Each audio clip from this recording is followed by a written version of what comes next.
Ada juga penceramah-penceramah buat alasan, buat alasan.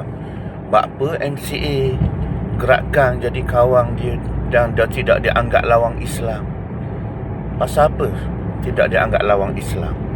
Mesra dengan Islam.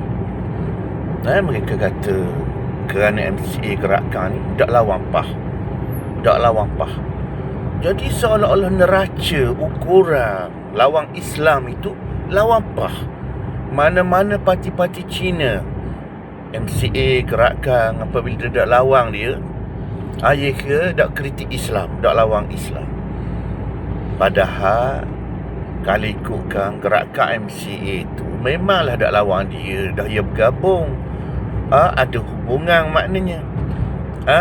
Kalau nak kira gerakan MCA itu lawang Jawi, lawang Hadi 40, lawang Huduk, Samang Huduk Kelantang. Tapi alasan maknanya ulama PAH apabila ceramah, mereka kata gerakan MCA tak lawan kita, tak lawan PAH. Kalau orang lawan PAH, takkan jadi lawan Islam. Satu. Yang kedua pula, kan ni politik.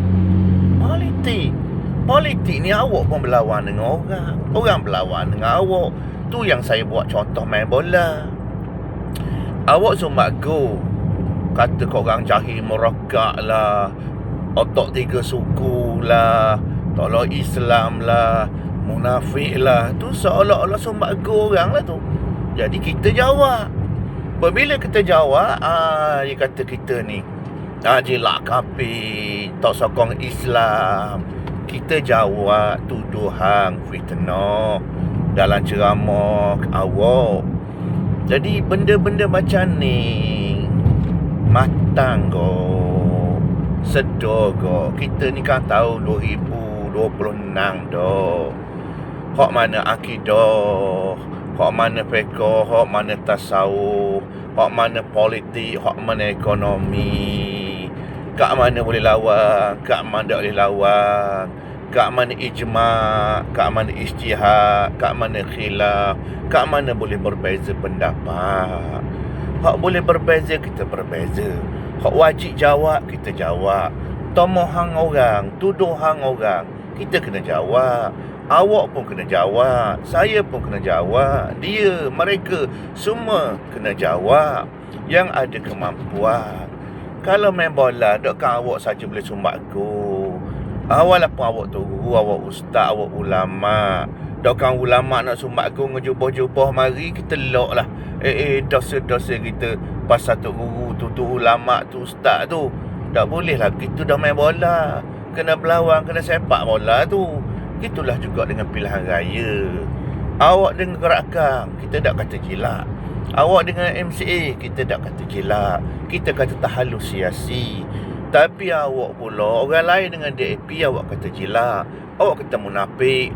Awak baca la yattakhidhul mu'minuna al-kafirina awliya sehingga akhir ayat. Awak kata seolah-olah orang menjadikan orang kafir itu sebagai pemimpin. Kan tahalus siasi, kan ta'awun siasi. Macam awak juga. Maknanya ini kaedah politik. Politik ni sama ada keluar parti, masuk parti, tahalus siasi, tidak tahalus siasi. Itu semua ijtihad. Politik ada dua, politik kenegaraan, politik kepartian. Orang nak masuk politik kenegaraan sila, orang nak masuk politik kepartian sila. Tapi jaga mulut, jaga akhlak, jaga ukhuwah, jaga perpaduan.